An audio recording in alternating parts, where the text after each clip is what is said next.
Hey guys, in this video, I'm going to show you how to add crawling or moving text in CapCut Mobile like the one you're seeing in the video right now. So let's jump right in.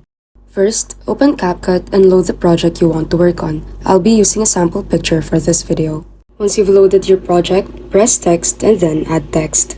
You can type in anything you want. I'll just paste in some random text for this demo. Customize the text however you like. I'll be sticking with the default font for now to keep it simple.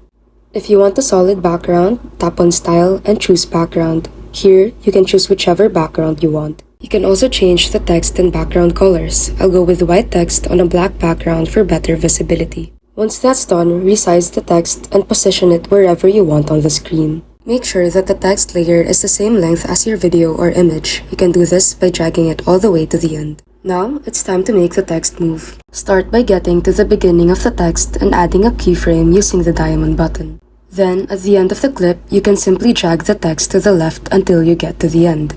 CapCut will then automatically add a second keyframe. And that's it. When you play it back, you'll see your text moving across the screen. Do note, however, that the length of the text and also the distance between keyframes will affect the speed of the text animation. So, if you want to make it slower, simply lengthen the text like this and adjust the keyframes. Or, if you want to make it faster, just shorten the text clip and then bring the keyframes closer together as well. And that's it. That is how you make crawling or moving text in CapCut Mobile. If this helped, make sure to like and subscribe for more quick tutorials.